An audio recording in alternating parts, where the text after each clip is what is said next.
Hey there, time to do my update video on SFO, with the Enough for Everyone update.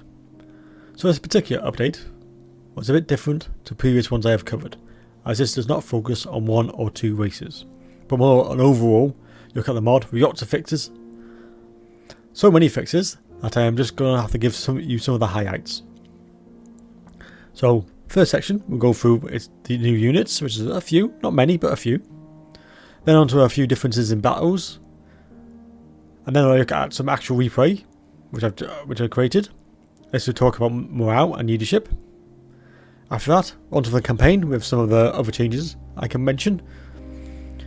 And finally, I rolled up my own particular campaign, and I'll talk you through that. So with all that being said, let's get started and go to the units first. As is tradition, all values on the ultra settings.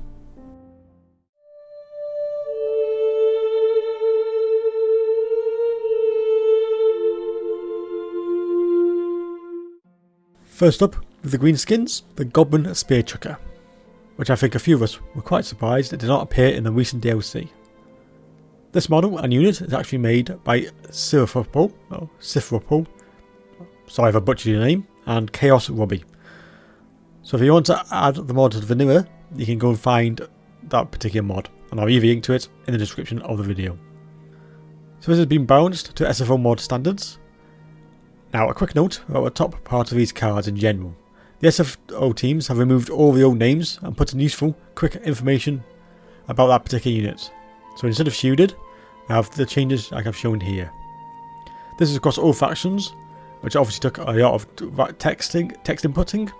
And if you watch some of Venus' videos, he talks through how big his team is getting. So onto the unit itself. It's a low cost unit at 400 points. And has more models than 4 which you can expect in vanilla ultra settings. Model counts in SFO have changed quite significantly, depending, so like for Skaven Saves there's 280 models per unit and things like that. If you're interested, I have covered pretty much every single update to the SFO mod, especially of Warhammer 2, and I'll put a shortcut to that in the top right hand corner. So onto the unit itself, it's just a cheap anti-yard range threat for the greenskins. Decent AP values, but let's just call it Goblin accuracy. The damage is 75 AP and there's a 25 anti-yard bonus, with tons of ammo, but remember there is 2 more models than usual. Against certain factions this can really help them and be a useful cheap tool, say against the Isman with their dinosaur threat. And with an army that has so many options, you just get one more for its toolbox. While I'm here, I can just show off the Wild ability. As you can see, it has more melee attack, while it might not be important on this unit.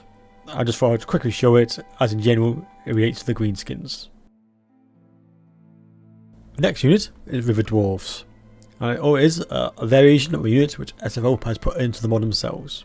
This legendary unit has now got the Everguard with shields, which is a more defensive one than the unit which you're more familiar with if you've played it before, which was the Everguard, and they just had a hammer unit. This shows off the handy 2 tips you get in the unit card. As it shows it's got legendary, so that means it's only 1 per campaign, and there's other notes you can see. The subtle difference on the unit cards shows much more information at a glance. So the older unit was much more focused on damage, while this one has a gold shield and tons of hit points, and is very focused on defense. And of course it's a great rock of a unit. This is only available in Thorgrim's campaign, and makes a great centerpiece to any front line. So let's talk about some of the abilities that it brings to the table. First up, there's Pursuit of Battle, which slowly increases defense and physical during a long fight, and with the new changes to battles they do last longer. Also, Undying Gulf, which adds bonus to units around them, if only in a small area. Lastly, and of course, they have Guardian to help protect Yord and heroes. The last units are all related to Skaven. And the first up is the Red Guard, which is the personal bodyguard to Quick Headtaker and is trained by him personally. They're always given the best weapons available and are given privileged feeding rights to keep them strong. A hard-hitting Storm Vermin unit possesses some really good anti-infantry bonus at 10 and some AP at 15. With high stats across the board, especially for Skaven units, it's great to have in the centre to help deal with some of the first lines of defence. They may not be able to go against elite units, but they can hold their own against pretty much all other units. And in a Skaven roster, it's quite nice to have a high-end elite unit to counteract this. With a strength and numbers ability on all Skaven, added some stats that are shown here. The Red Guard also have Protect the Warlord ability, and a nice buff in the large area, especially giving that bonus to AP and boost to Vigour. Another ability to quickly knock down is Scurry Away. So obviously, being Skaven, their leadership will break, and this will get them away from the trouble quicker. More handy ability, and more than you think, because it really does help us Skaven units get away from trouble very quickly, as they have some of the fastest units in the games by default anyway, and this just gets them out even quicker. Of course, they won't be as quick coming back, but savvy. On to some more Storm Vermin now, and this time it's for Clan Rictus, and it's unique to that particular campaign. They come in two different types. First is Halberds, and you note they have increased numbers over standard unit of Skaven for this mod, with an extra 30 more models. This gives them a really high health pool and is a really good grindy unit. This one of course has got the good anti-charge, and they support the Cavalry Bane ability, which is unique to SFO, highly useful against fast cav and slowing them down. Damage wise, they have 20 AP as well as 25 bonus to charge, making them the ideal unit against cavalry forces, or any anti-charge threat for that matter. The other version is much more defensive, with additional sword and board variety. As always, great in front, or maybe defending some missile units in the second ranks. A versatile unit, as the damage is decent and has an anti-infantry bonus of 5. We do lack that AP, but at 15 they at least got a bit. But it's also another great holding force.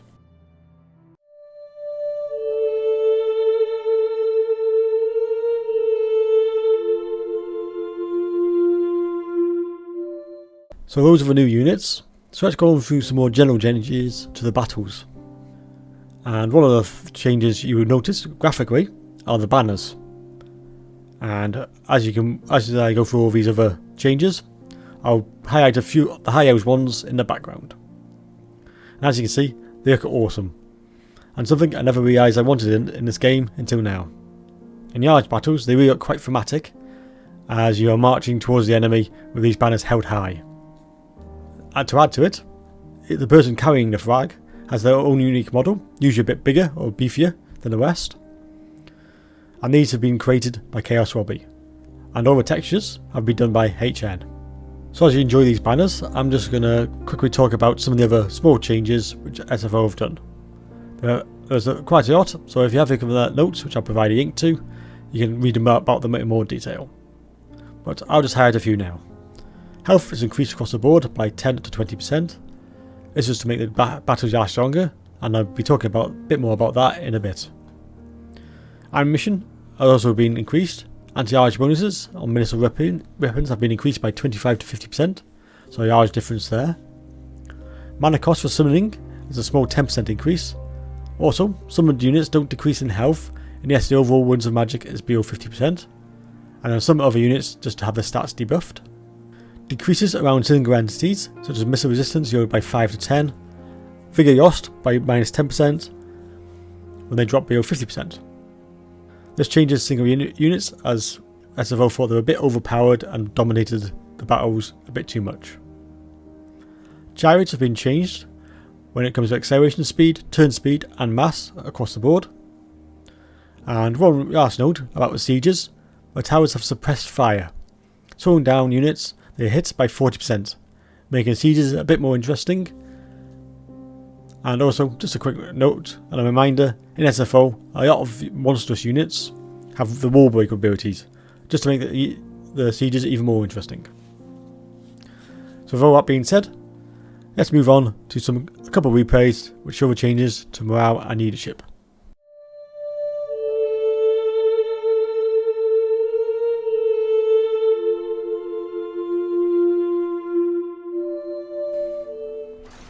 So here's a replay which I did just to show off the changes, well, sort of a basic changes of leadership and how morale and things like that affect the game. So if you don't know, in vanilla, the main factors of negative leadership factors are big bursts of damage in quick succession, and frank actions like franking. But the actual unit casualties is a very small factor. So in SFO, they wanted to make the battles a bit longer, and they wanted to give you more control on the leadership. And instead of just, so it grads off, instead of just going instantly, just going completely, they wanted you to have an opportunity to actually correct the leadership problem, either by healing or adding more units, whatever, instead of just going from pretty normal to gone completely. So all I've got here is a quick example. So this is against the AI, and I've got my 4 units of internal guard. I've left my leader at the back here so he doesn't affect the influence, and I've just pushed forward and challenged the AI to a fight. Now you soon see that they accept the fight, obviously, and we'll have 1v1 here, or actually 1v1 there, 2v1 there. The leader will go straight against this one, and then we'll have another 1v1 there. Now, let's just quick get a base stats of them. So the leadership on all these 50, 55, 50 and 50. So it's roughly around the 50 mark, and they can quick hover over here and we get the breakdown. So 45, flank secure 5, and you're nearby 5. So obviously they're a bit better because they've got 2 units either side of them. Well, this one obviously not because they're exposed flank here. So a quick pray. Well, the Wood Elves are pretty similar, but they've got higher leadership and they're just a better unit, as in the melee defense is much higher. So let's start it off. So they start off fighting roughly at the 40-second mark. The ones on the ones on the flank, and then they're a bit overwhelmed in the middle. So let's see what happens. So I haven't used any abilities, there's no magic. The AI is going to be using the Warg ability, which boosts melee attack and makes them immune to psychology, and adds a bit more damage. There's a Warg there, but their defense is a bit lower. So let's play this out for a few seconds. So 40 seconds it started. This is about the half an hour mark, about 30 seconds mark even. Let's give it a quick pause and see how we're doing. So the leadership is already dropping to 28. Let's have a look at those factors. So they're attacked in a flank. That's because this unit here touched them before the boss charged. And also, damage sustained -5 using Carolingia and exposed flank. So obviously they're using to a superior troop. And what was the other factor? The main front, which is damage sustained, so -5. So that's going to keep ticking up slowly as they use models. Or use their fellow goblins. So how about this one? Similar, -5 and attacked in a flank, and it's a bit obviously a bit easier to see in this one. It's because this unit is actually hitting them now and again. So they keep popping their abilities, and in the centre, this one is completely undamaged. This unit, so they're going from 43. They're pretty high. They're quite happy, apart from the damage. But they're not actually getting that much damage because I've got this unit focused on that unit. So let's play it out a bit more and see where we get to. Obviously, there's a bit of a fight in the middle, but in this scenario, my Wood Elf, my good Eternal Guard, can actually defeat my Goblin War boss, and as you see as this plays out, they actually do. So let's hit it at the 2-minute mark. So that's about 1 minute 20 roughly of battles. So as you can see, it's already substantially longer than normal. So let's slow it down here and see how we get on. So they're down to 39 now. So that's actually not too bad at all. So the damage sustained is -13 and exposed flank. So that minus leadership, due to the damage from the flank, has actually stopped because they're not hit. They've now surrounded this character, so they're not actually hitting this one at all. So it's not too bad now. So -13, but as you can see, that was 7 before, and it's slowly building, and they're at, well, that's Eternal Guards. So they've lost, how many is that? 40, 47.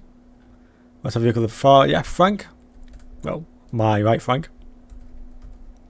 So they're actually shaking and attacking flank because they're still getting hit by the ones next to them. But that damage sustained is now the highest now because of the sustained amount of damage they've had over time. They still get that -10 attack to a flank, and of course they're exposed still. And they're also using, and that would just knock that goblin flying. My little fella. Leadership over, of course, the Eternal Guard is still pretty high. These are just cheap, obviously. Night goblins.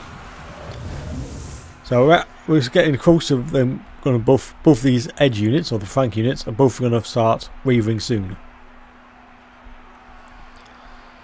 And so have a quick look, see if there's anything. Yeah, we're down to 12. Now roughly at 10, well, it's pretty much usually at 10, they will start to use leadership completely and start to go. They are at head 10.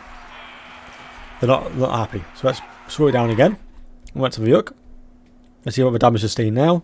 It's 19, so it's really high now. Still that I attacked in flank, so there's a lot of negative factors on this group. On the far side are still fighting. And very close to going to wavering now. And that damage sustained is minus 34, so it's really high now. So eventually, let's wait to so they should now break any second. As soon as they open up down to minus 5, so obviously going to break any second, and there they go. So let's have a quick look before they went away.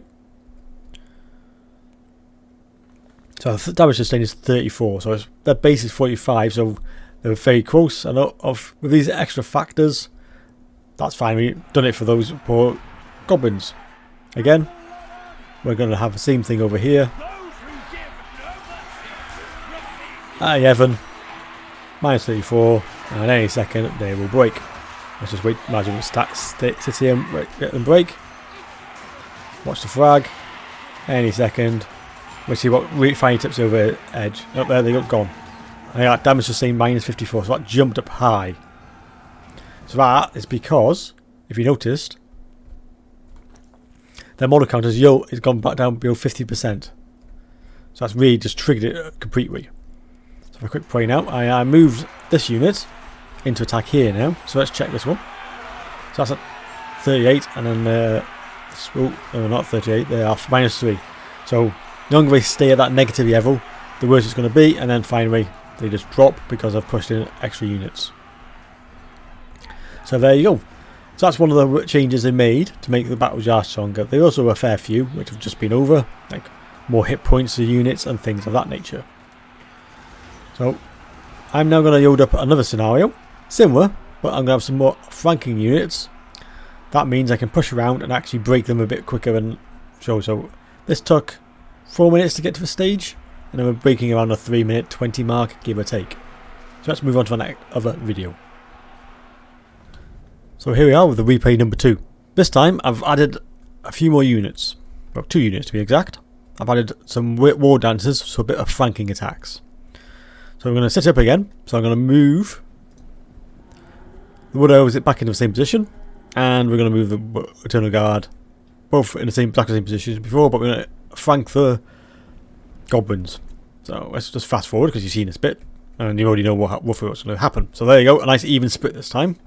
But this time, interestingly, because AI is random, Night War Boss went down the middle and then it's changed his mind and then went to join here. So these are in for a much harder time this time. So let's get our men into, not elves even, into our position. And let's wait. So I let this play out a bit.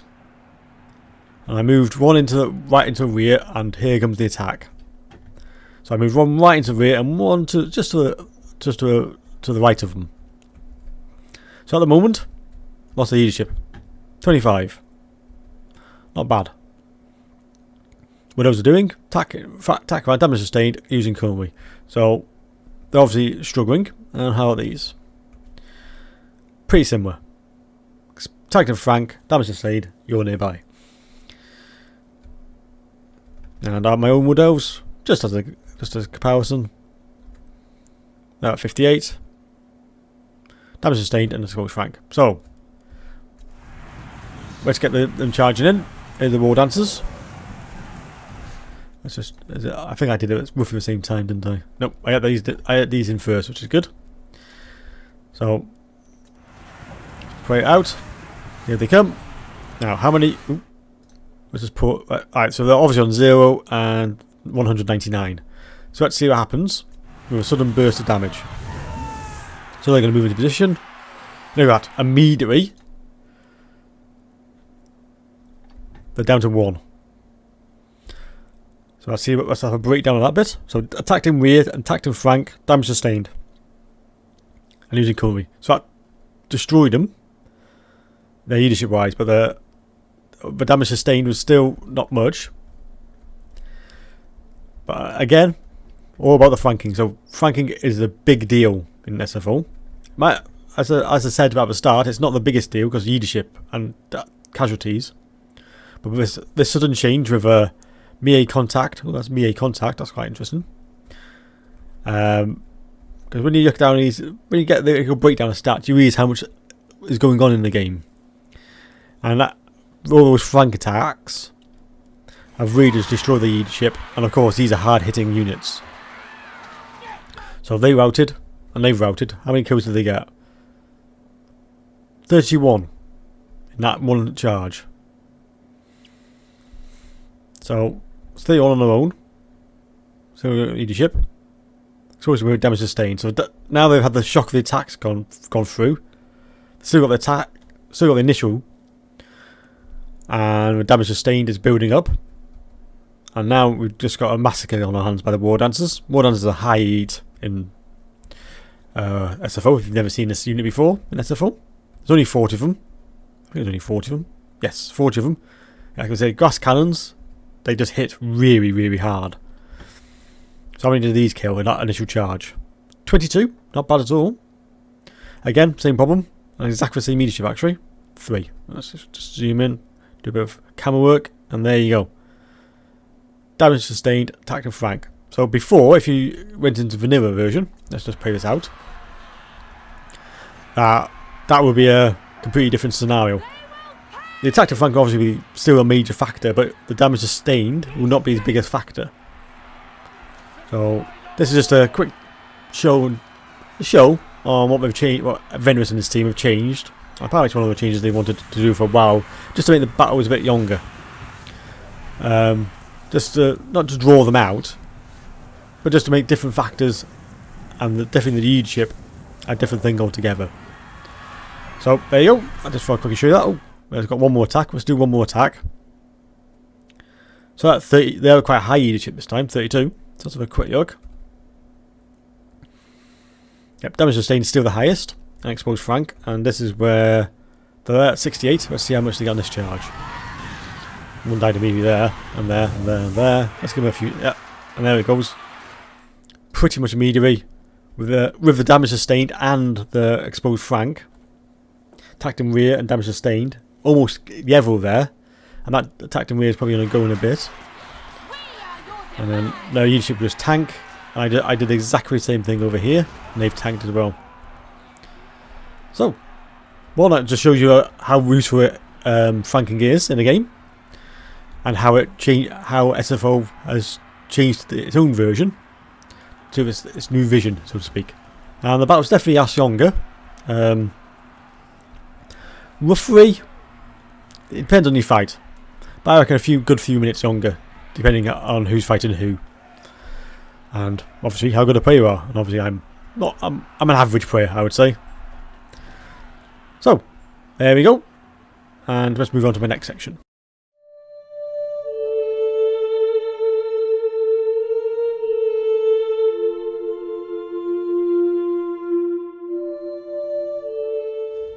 So let's go through a few changes in the campaign. Well, there's more than a few. I'm just going to go over a few of them, some of the ones that have caught my eye. One of them is that there's so many new skills for all the heroes, 350 plus across all the factions. So I'm not going to show all of them because, for obvious reasons, that would take me quite a while. A few other things to point out. For buildings, increasing to 30% of the cost of building buildings. Just to give you a few examples, here's a few from this Karl Franz Empire campaign. So obviously the first turn. All major settlements. So this is a major settlement. If you look here, oh, missed. It's now 3 to get to that stage instead of 2. So it's 2, 3, 4, 5 instead of 1 there. It's quite a change. I think it's still the same that on the smaller settlements. The quest battles have been changed quite significantly to make it a bit more exciting, because if you go for a vanilla campaign now, they're just a bit average, but now they got, because every skill level has gone up quite a lot and all the units have changed, they've SFO have upped the ante on them. another one of the key changes. If I go up to here, you got supply irons, and with supply irons, if I recruit a new army now, well, I've still got. Yes, I thought I'd already done this. There's my new army. So there's no percentage increase to the entire all the factions, so it doesn't multiply. I think it's about 3 or 4, and it makes having a lot of armies very costly. So in SFO, this does not happen anymore. And with this, and with the Hordes as well, just so you're aware that every level, so as I can see, I've already just leveled. He has 9 skill points at level 6. So this means that on the first 5 levels, they get 2 points each. So first 5 levels, 1 to level 5, you get 2 points for every level. After that, it's just the usual 1. That's not a new skill change. I just thought I'd point it out while I was there. Imperium power. So this is obviously appropriate to the Empire. Now just create minus 25% for units, public order, so that's 1 to 5. After that, at the next level, there's a few changes. These values are halved. And then after 6, they've got several different negative effects, such as increasing upkeep, building costs, and negative public order. But also grant positive effects like increased growth or movement range on campaign map. So I just read that from the notes you get from the changelog, which I'll put down in the description, and the highlighted comments, so you can have a read through them yourself. So that's a few things I just wanted to point out. There's lots of other tweaks as well. There's also a mod by Prop Joe which has been incorporated into it. Now this mod is mainly to do with Beastmen and Chaos factions. So as you know, their main goal is to raise hell and to raise cities. And the main problem with this is you raise a city, 2 turns later, AI pops up, settles it. Now with this, after your turn's finished, they become a different type of dwelling, and they can't be interacted with by you or the AI itself. So, and then it just gives you a random amount of turns between 5 and 10 before it can be occupied again or interacted with. So this just slows down a bit of snowballing, which could happen before. So you quickly destroyed or raised 2 cities, and then while your back is turned, another army just comes in from nowhere, from a different faction, and just takes them for yourself. It's a bit irritating, and it just makes it a bit more enjoyable again using the Beastmen and the Chaos factions. Now obviously there's been a lot of changes to those, and if you look back at my playlist, I've gone over them already.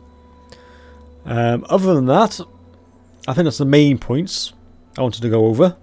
There was other changes, like I'm looking at the list here, there's a fair few changes, like base campaign movement range increased by +10 for Hordes, +30 for heroes, that's %, and various other tweaks and changes.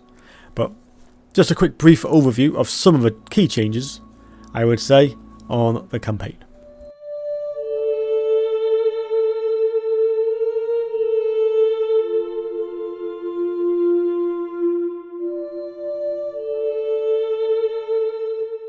So here we are on the campaign map of my Skaven campaign. So 67 turns in, and first thing you might realise that this is Clan Eshin, as you can see by all the various missions at the top there, and I am at Skavenblight. Now the reason for this is, as you know, if you play Clan Eshin, you start down here. And I've never been keen about this starting location. It's on the edge of the map, I just can't be bothered really. So this is my own mod correction, which I'll put a link into the top right hand corner if I remember. If not, I've looked at my history of my channel. Oh, I've corrected a few of the mods I like to use with SFO, and one of them is to change the starting location mod, which I've done a video on. Again, I'll put a link to the top right corner if I remember.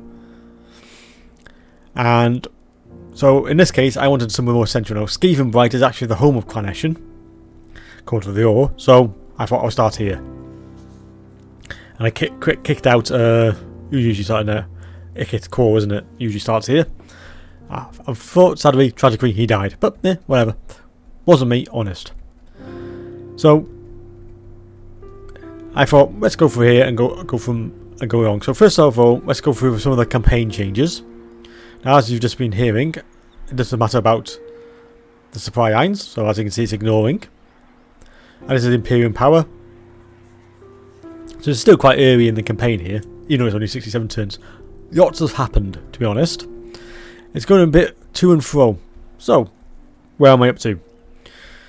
So I've started this game right. Like I said, it could call. Oh, actually, honestly, I didn't kill him. I think the whoever starts here, there's Tyria. They beat him, and so he's disappeared. I don't think he's around anymore. And that became ruined, so I took that over. Now I've had a bit of a fight here with Tyria. I actually won eventually, as you might have guessed. And I decided, so I took that next. So I jumped through the mountains, went to there, took that, and then a few turns later managed to take that. While that was going on, I took this briefly from the Vampire Coast, Pirates of Saratoga, and a huge fight, and I had to give it up because I went over here and I lost the settlement. I was hoping the default garrison would do it. It was close, but just not enough. But I was at peace with Saratoga, but Saratoga decided in infinite wisdom start to raid me, and I wasn't happy. So Deathmatch Snitch decided to take over and have a word. Now, I have to admit, I am loving this campaign until this point, because I had Deathmaster Snitch and an assassin. They would go off. Deathmaster Snitch would go off with his guts runners into the I can't remember the word, Vanguard section on the battle map, and then these four would go with my other assassin, and they would just come in the flanks and just take out. It felt like so Cronesian. And I have to admit, I'm very underwhelmed by Zapspark here. Good name, but Eshin Sorcerers, I think on the whole, are not the greatest characters. I don't know their skill tree, their spells. Like, that's okay. It's not brilliant. You have to boost it to maximum to get it really useful. Toxic Rain's alright. And Warp Fireball is it's okay. It's nothing special. And the Black Wound, even though I've maxed it, is it's good, but it's not that good. I think there's better treat, like the other ones, like Crown Pestilence one, the Plague Priests, and the other one, which the name escapes me. He's got I think one of my orders has got that. What spell is I find more powerful. Speaking of, here's the other one, Thrash Cutter. So he's got two assassins as well, keeping the Cronesian theme. Much smaller army. As you can see, money has been a problem. I have to admit, I haven't had much money in this campaign at all. I had a brief go of the Wood Elves, and they were just throwing in money. But let's just quickly show off this army. So what I was talking about before, I always prefer this skill tree, the Awe of Magic, the Ruin Magic, mainly because I absolutely adore the dreaded 13th spell, because I just think it's amusing, even if it costs a ridiculous amount, but I still think it's amusing. And it makes it great. It's a great little special effect with the toll of the bell as it happens. Superb. Anyway, so let's look back to my Deathmatch Snitch army. So that's the two flanking armies. I've just got the Regiment of Renowned Teeth Breakers. You start off with Rope Grinders, which are decent. They do get their kills, to be fair. The unit we're rank 8 now. I usually have them behind, mixed in with these two units. These are my blocking units. Mixed into that, and they just, forgive me, but grind them down. Then we've got some Eshin Triads. Really good, effective attacking unit. With Overwhelm. Very handy for just throwing down and reducing damage. So they're my elite unit killers. And I've got, and as I said, Zapspark there. So that's one of my armies. And the campaign's going.